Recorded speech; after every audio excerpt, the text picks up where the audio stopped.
No, greetings to the class of 2000. Now, I hate to begin my talk by seeming contrary, but I always get slightly uncomfortable when folks talk about the year 2000 as the beginning of the new millennium. It's almost as if we do live in the Clinton era. We all know that. And as a result, everything that we do has to be false. And therefore, among other things, we decided we'd make a false start to the new millennium. This is the 20th century. We do know that, right? Now, it wouldn't be the 20th century, I've got news for you, if the year 2000 wasn't included in it. So, for all the lies that you may have been told, you are not the first class of the new millennium. You are the last class of the old one. And that bears thinking on. It bears thinking on because as we look forward into the darkness, some of us like to forget to look back and to think about where we have been, what we've come from. We're all full of thoughts of what is to be. And it seems always so appropriate at graduation time just to think about the future. But the truth is that, as someone once remarked, I think quite wisely, the odd thing about tomorrow is that it never quite gets here. Because once it gets here, it's today. The opportunities, such as they are a product of what we do now and of what we have to look back upon. And at some point in your lives, I think you will pass a certain line. Probably most of you as graduates today have not. Some of you may, though. And it's that line in life where you feel the weight of your past a little bit more than you feel the lure of your future. It's an honest moment. But it's also a moment in which, if you take it seriously, you may cut through some of the lies that are sold to you as truth today. And in the next 10 or 15 minutes, that's what I'd like to try to help you do. Because I think it's going to be more useful than standing here in the usual fashion and telling you to go forward with high heart into the success that's inevitable given your wonderful education and so forth and so on. You have a wonderful education. So do many people in this life. You work hard, you prepare yourself. You go out, you do your absolute best. And then you will reach a point in life, regardless of whatever else goes on, where most people, most of the time, have to acknowledge that all of the wonderful dreams that fill your mind today didn't quite come true. The books were not written. The films were not all made. The loves were not all enjoyed. And somewhere along the way, you had to deal with things you already have begun to know. The hard hours and the tough losses, the things that don't work out, and the people who were here yesterday but are gone now, whose love was a certainty that failed, whose hope for you was expressed in ways you did not understand until it was too late. And so I want to speak a little bit, and I've been thinking about this in the course of the last several days because a friend of mine and a man I greatly admire, John Cardinal O'Connor, just rounded out his life. And he is being much praised these days, very deservedly. He looks back on a life of controversy and so forth. But if you look back on a life like that, the one thing you realize is that whatever the world may say about success or failure or greatness, I think the mark of a truly great life is a life such as his was. It was marked not just by constant successes and constant applause and constant popularity, but by a constant sense that there were convictions that mattered and truths that deserved allegiance and a substance to life that goes beyond what we ordinarily think of as success. I remember getting a piece of advice when I started my tenure as ambassador to the United Nations Economic and Social Council. I was, at the time I began that chore, very young for the job, or at least some people would have said so. And I remember Ambassador Jean Kirkpatrick, who was my boss and the head of the permanent mission, sitting me down when I first began. She looked at me and she said words that I have never forgotten. She said, you know, how things turn out may not depend so much on how you handle the job as how you handle yourself in the job. I think these days we put altogether too much emphasis on how you handle the job and how you get it done and what the results are and what you got paid for it and what the fruits will be and what the toys are that you may have to play with at the end of the day. This may be the motivation for many.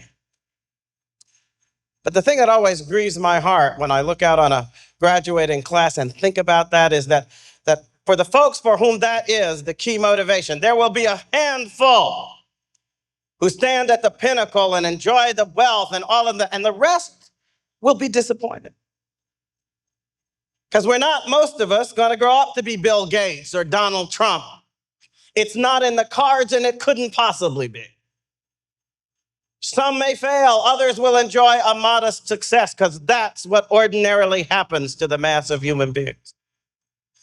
And as you walk on through life, if you're still measuring your life in dollar signs, if you're still trying to figure out who you are based on what you've got in the bank and what somebody else says is your success, then step by step, year by year, you will go down that road of quiet desperation that the poet wrongly, I think, thought to be the inevitable lot of humankind.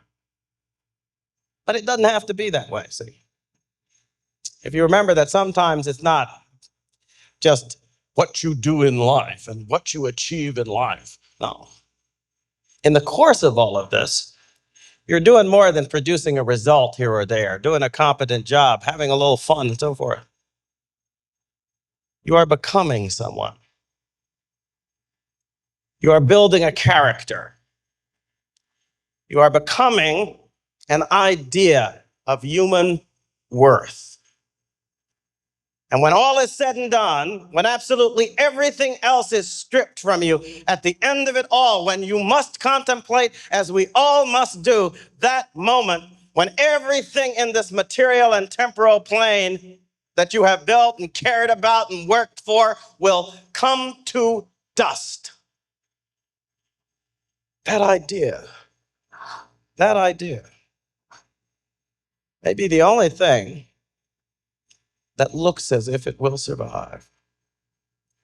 Not what did you do and what did you have, but who did you become? And can you look back on that person with a sense of satisfaction, of joy, of pride? Because you see, that's something that it doesn't matter at the end of the day how far you go according to the measure that is used in People magazine or Forbes. No. There are folks out there, like some of the folks who contributed to your success, like some of the parents who helped to get you here, and some of the guardians, some of the aunts and uncles and friends, people nobody will ever read about in the newspaper, people no one will ever see in the history books, folks who will fade in the course of time from all of human memory, except the hearts and minds of those who with their love and sacrifice and dedication, with their moments when they thought of someone else more than they thought of themselves, they fashioned hopes and dreams that are now yours and possibilities that you may become. And then they stepped aside, content not to soar necessarily to the heights, except upon the wings of those that they send forth like you to be an offering to the future. It's much more likely, you know, that the bulk of us will be like that. Much more likely that we will have to look back on lives that didn't break the surface, that didn't get more than 30 seconds, much less our 15 minutes of fame. If this is what you live for, you will be disappointed. But if you live instead in the hope that there will be deeds in your life, when the line between right and wrong was presented to you and you decided not because someone forced you or because someone paid you or because someone threatened you, but simply because somewhere in your heart you held true to a conviction of your spirit. You decided to do, at whatever the cost, just what you thought was right. It does not have to be a big thing. It does not have to be a thing on which the world depends. But on that moment of choice, when it comes and however often it comes, may very well depend what you become and what you have to look back upon in those hours when everything else fades into insignificance and all you have left to remember are the things that stand up to the test of those standards that do not fade. Those things that decide not on our worth in the bank account, but on the worth of our souls and our characters.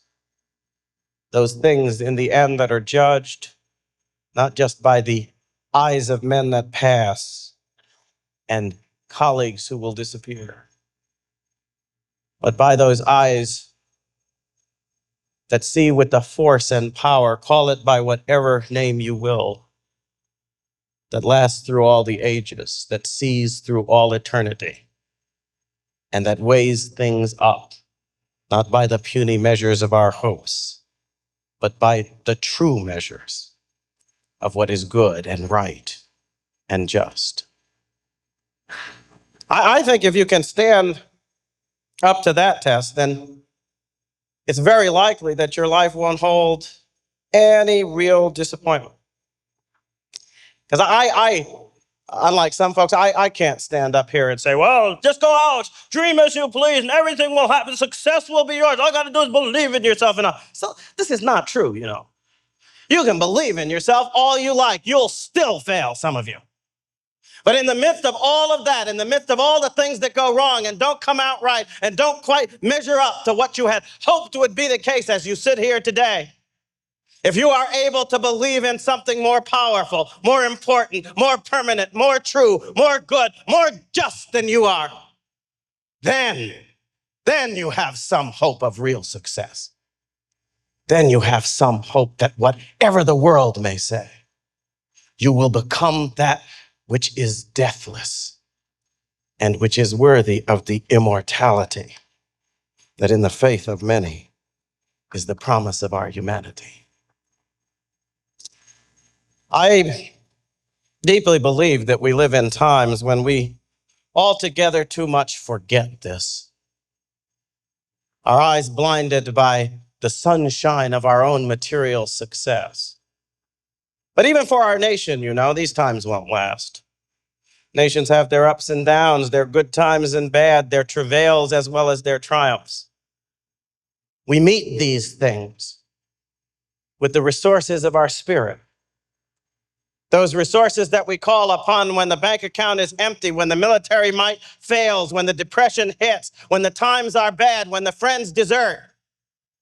And yet, if you have built within yourself that conviction which holds on to things that are true and sees a goodness and worth in yourself, not measured by anything outside your own true heart and faithful conviction, then all those things will come and go, but you will remain a faithful soul ready to meet that destiny which is marked out for us not in the course of this little time we spend, but in the course of that eternity, which though dark to us may yet be lit by the little candle of our souls. So I would like to offer to you, as I'm supposed to do, I suppose, a word of encouragement, because with the good help that you have gotten from friends and colleagues and dedicated teachers at this great institution, you lay a foundation. But then, as I'm supposed to do, but as some folks forget to do these days, I'll offer you as well an admonition. An admonition is a piece of advice that comes in the form of a warning. Okay? And this one someone offered to me early in my career in government. And I thank God that I never forgot it, because if I had, I would have probably lost myself long ago. We have to go out in this world, and you can sell your talent, you can sell your knowledge. You can sell your time, and you can sell your labor. You will be bought and sold on the auction block of many different marketplaces, where all these things will be toted up and valued by others, and where you eventually too will be the judge.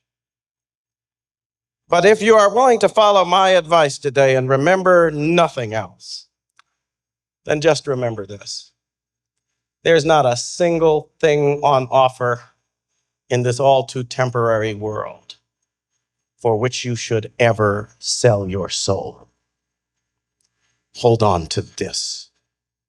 Be true to that in you, which, if you are willing to respect its truth, will not fail, will never desert, and will in the end not turn into dust, even when you have shuffled off this mortal coil.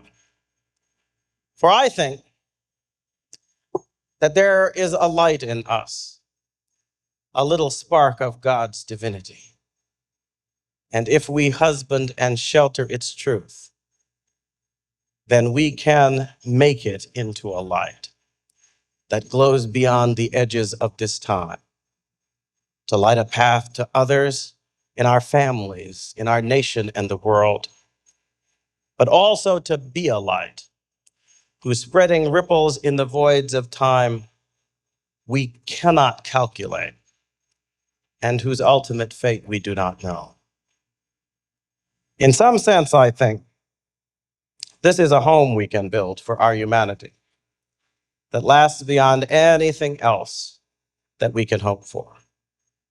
Be true to that little promise of it that you have, and come what may, your life will be, in your own eyes and in the eyes of God, the success you hope for. God bless you.